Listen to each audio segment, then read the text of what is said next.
Assalamualaikum warahmatullahi wabarakatuh. Perkenalkan, nama saya Nur Hayati, NIM 210601164, kelas 5 IKT.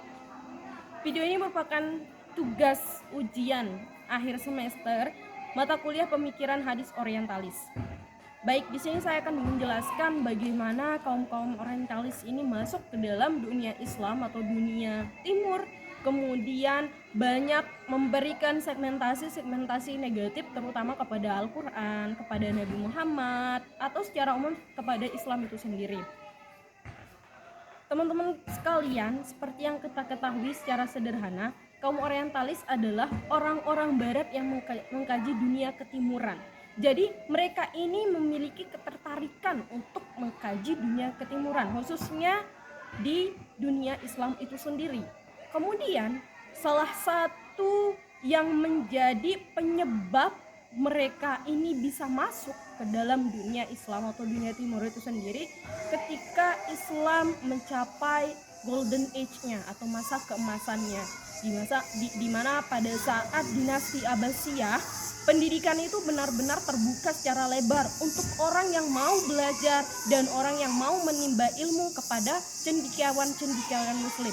Karena seperti yang kita ketahui, pada dinasti Abbasiyah banyak cendekiawan muslim yang lahir dan menjadi cendekiawan yang fenomenal dan bahkan karya-karyanya menjadi referensi dunia. Contohnya Ibnu Sina, kemudian Farabi, kemudian ada Al-Hawarizmi dan sebagainya. Sehingga ketika pendidikan itu benar-benar open terhadap semua orang atau terbuka terhadap semua orang, baik di luar non-muslim atau yang muslim pun sangat terbuka lebar, maka itulah yang menjadi kesempatan emas bagi kaum orientalis ini untuk ikut belajar dan mempelajari lebih dalam lagi bagaimana dunia Islam itu sendiri. Dan khususnya mereka mencari tahu sebenarnya ada apa sih di balik keemasan dari Islam itu sendiri. Apa yang menjadi penyebab mereka itu mencapai dunia keemasan atau masa golden age, sehingga kaum barat itu tersaingi. Ketika mereka tersaingi, maka mereka berpikir bahwa kita harus nih untuk mencari tahu penyebab atau reason kenapa mereka itu bisa menjadi peradaban dunia pada saat itu. Kemudian setelah lama belajar, kemudian banyak meraup ilmu dari cendekiawan muslim, mereka pulang ke negara mereka masing-masing, kemudian mengimplementasikan ilmu itu sesuai dengan passion mereka. Ada yang memang mengimplementasikan sesuai dengan keadaannya, dan ada juga pula yang mengimplementasikannya out of the box atau keluar dari pembahasan Islam itu sendiri. Kemudian mungkin yang saya fokus ya, orang-orang yang memang out of the box dari dunia Islam itu sendiri, sehingga nanti mereka melahirkan segmentasi negatif terhadap Nabi kita, yaitu Nabi Muhammad SAW. Segmentasi seperti apa teman-teman? Yang pertama adalah Nabi Muhammad SAW disebut sebagai perisek atau pedofil, juga disebut Nabi Muhammad itu sebagai pedofil. Kenapa? Karena di sini salah satu tokoh orientalis yang mengatakan bahwa Nabi Muhammad itu perisek adalah William Muir. Jadi dia mengatakan bahwa Nabi Muhammad itu perisek karena memang Nabi Muhammad itu menikahi seorang perempuan yang menurut pandangan mereka masih di bawah umur. Padahal bersama atau hidup bersamanya pun ketika Aisyah sudah balik. Tapi mereka menganggap itu sebagai sebuah kejanggalan terhadap Nabi Muhammad SAW sebagai seorang rasul atau teladan. Dia itu merupakan perisek, menyukai anak kecil, dalam ilmiahnya disebut sebagai pedofil ya. Kemudian yang kedua adalah Nabi Muhammad SAW sebagai penipu. Jadi kaum orientalis itu mengatakan bahwa Nabi Muhammad SAW ini membawa ajaran Islam yang diadopsi dari ajaran-ajaran sebelumnya, sehingga karya Al-Quran itu hanya ditipu, ajaran syariat Islamnya itu hanya sekedar tipuan. Jadi Nabi Muhammad SAW membawa Islam itu dengan sangat keras, dengan sangat tidak sesuai dengan sisi kemanusiaan, sehingga mereka menganggap bahwa apa yang dibawa oleh Nabi Muhammad SAW itu adalah sekedar tipu belaka, sehingga Nabi Muhammad SAW disebut sebagai penipu.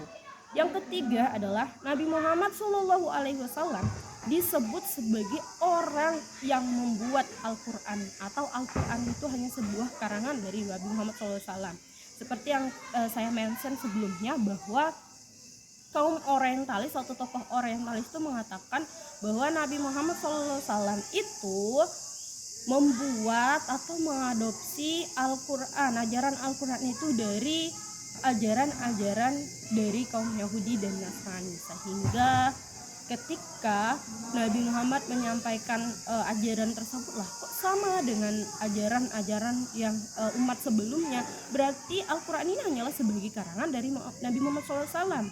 Kalau kita sebut sebagai karangan, logisnya ialah ajaran atau redaksi dalam Al-Quran itu, atau isi dalam Al-Quran itu bisa diotak-atik oleh si pembuat Al-Quran itu sendiri, yaitu Nabi Muhammad SAW menurut pandangan mereka. Sehingga dalam Al-Quran itu banyak yang terpengaruh dengan dengan keadaan lingkungan dunia Arab pada zaman dahulu. Baik, ternyata teman-teman, selain Nabi Muhammad SAW itu diberikan banyak segmentasi negatif atau argumentasi negatif dari tokoh orientalis, ternyata banyak juga kaum orientalis yang memang pro kepada Nabi Muhammad SAW. Kemudian keperoannya itu dibuktikan dengan memberikan argumentasi positif kepada Nabi Muhammad SAW atau pandangan yang positif terhadap Nabi Muhammad SAW. Salah satu contoh yang bisa saya berikan adalah Michael Hart, salah satu tokoh orientalis yang memasukkan Nabi Muhammad SAW sebagai orang yang paling berpengaruh di dunia. Ingat ya teman-teman, orang yang paling berpengaruh di dunia. Jadi ini merupakan suatu kebanggaan ya bagi kita, khususnya umat muslim, untuk selalu merefleksi diri, dan sangat menurut saya harus kita bangga dengan Nabi Muhammad SAW, dengan teladan kita. Kebanggaannya itu pun harus kita wujudkan dengan meneladani Nabi Muhammad SAW, berusaha meneladani Nabi Muhammad SAW. Jadi balik lagi ya, bahwa Michael Hart itu memasukkan Nabi Muhammad sebagai orang yang paling berpengaruh di dunia, karena memang kontribusi atau perjuangan Nabi Muhammad SAW itu dalam berdakwah tidak main-main teman-teman. Seperti yang kita rasakan saat ini, Islam yang sangat kita rasakan saat ini menjadi hasil atau result yang positif dari Nabi Muhammad SAW. Ini merupakan perjuangan dakwah Nabi Muhammad SAW, sehingga patut Nabi Muhammad SAW dimasukkan sebagai orang yang paling berpengaruh di dunia. Salah satu pendapat atau pendapat yang diberikan oleh Michael Hart ialah Nabi Muhammad SAW ini influential person yang successful di dalam scholar maupun religion. Jadi antara scholar levels and religion itu benar-benar dikemben oleh Nabi Muhammad SAW, berusaha diatur sedemikian baik mungkin, dan ini merupakan suatu pengambilan keputusan yang sangat positif dari Nabi Muhammad SAW. Tentunya ya, Nabi Muhammad SAW itu tidak main-main dalam pengambilan keputusan, banyak melibatkan ya Allah Subhanahu Wa Taala. Kalau hikmahnya ya, kita bersama-sama untuk learn to talk to Allah Subhanahu Wa Taala, berusaha bagaimana kita selalu melibatkan Allah Subhanahu Wa Taala dalam segala kegiatan kita. Kemudian selain itu Nabi Muhammad dipandang sebagai suatu anugerah ya kepada kita, khususnya umat Islam. Kita harus bangga bahwa Nabi Muhammad SAW itu sebagai anugerah kepada kita semua, sehingga kita bisa merasakan Islam yang sangat damai saat ini. Kemudian yang ketiga, Nabi Muhammad SAW dipandang sebagai guru bahasa Arab. Jadi Nabi Muhammad SAW itu merupakan guru bahasa Arab terbesar di dunia. Beliau sangat menguasai bahasa Arab, sehingga dengan penguasaannya itu beliau dapat menjadi mufasir yang handal ketika di zamannya. Banyak sahabat-sahabat yang selalu menanyakan bagaimana permasalahan atau problem di dalam kehidupan yang ditanyakan kepada Nabi Muhammad SAW itu sendiri. Kemudian selanjutnya yang terakhir ya teman-teman, mungkin ini sebagai closing statement bagi kita semua, bahwa marilah kita sama-sama menumbuhkan kedekatan kita kepada Nabi Muhammad SAW dengan selalu mengaitkan dan mengamalkan sunnah dari Rasulullah SAW. Karena kita ada saat ini dan kita merasakan apa yang menjadi Islam yang damai saat ini ialah berkat dari perjuangan dakwah Rasulullah SAW. Semoga kita mendapatkan syafaat dari baginda Rasulullah SAW. Terakhir saya sampaikan terima kasih dan mohon maaf atas pengambilan video saat ini mungkin ada yang menjadi distraksi atau gangguan. Saya mohon maaf kepada Bapak dosen. Terima kasih atas pembelajaran yang diberikan selama beberapa semester.